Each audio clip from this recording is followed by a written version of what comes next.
Get ready for the dictation. Dictation will start in 5 seconds. Start.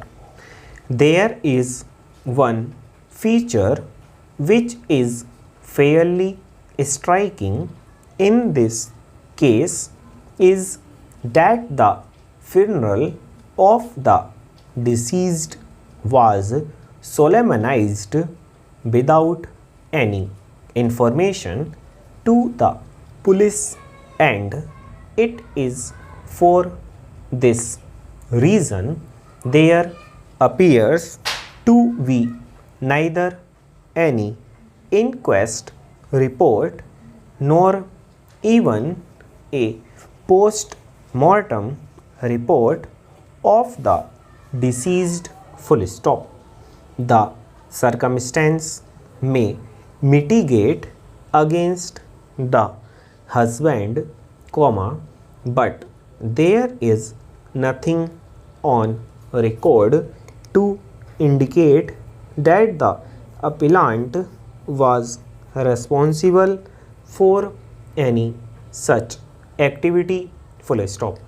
The prosecution has not laid any such evidence complaining about the disposal of the dead body in the aforesaid manner to establish an intent on the part of the appellant to either obliterate the evidence or otherwise destroy it. Full stop. The oral testimony of Ram Kumar PW1 and Shrimati Seema Devi PW2 is totally silent in this regard. Full stop. In such circumstances, any presumption against the appellant under any of the illustrations of section 114 of the Indian Evidence Act would be impermissible, as there is complete lack of evidence on this score. Full stop. The prosecution does not appear to have concentrated on this issue, which appears to be evident from the fact that the family members of the deceased, including her mother-in-law, had reconciled, which also stands reflected in their statements made before the court. Full stop. Consequently, what we find, is that in the entire evidence of the prosecution, no element of mens rea arose to implicate the appellant for having intentionally murdered the deceased. Full stop. However, as indicated above, the factum of throwing the cloth soaked in kerosene causing injuries to the deceased is established from the dying declaration of the deceased. Full stop.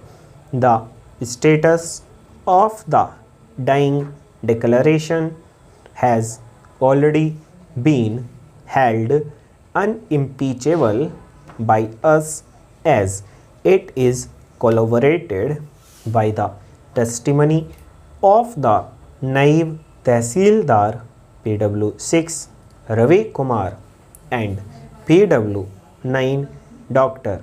Dilip Kumar Roy. Full stop.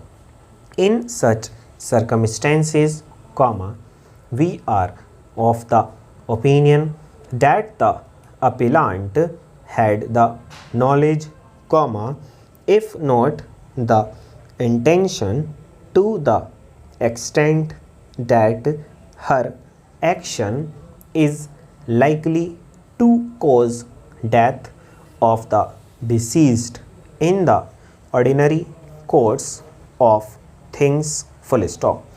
The nature of the injuries and the background in which the same came to be suffered by the deceased on account of a clear overt act of the appellant convenience us to accept that the prosecution has established the offence, but only to the extent as defined in part 1 of section 304 IPC, full stop. The prosecution, in our opinion, comma, to that extent has succeeded in travelling the distance through its evidence from must have been to must be in the present case, comma, and the appellant had such knowledge so as to cause death when she committed the offence, full stop. There is, comma, about as recorded above a complete lack of evidence, comma, beyond reasonable doubt, comma, about the intention of the appellant to commit murder of the first degree, full stop. Our conclusion to that extent, comma, is not an alternative opinion but the only possible view, and therefore we are unable to accept the view taken by the trial court, full stop.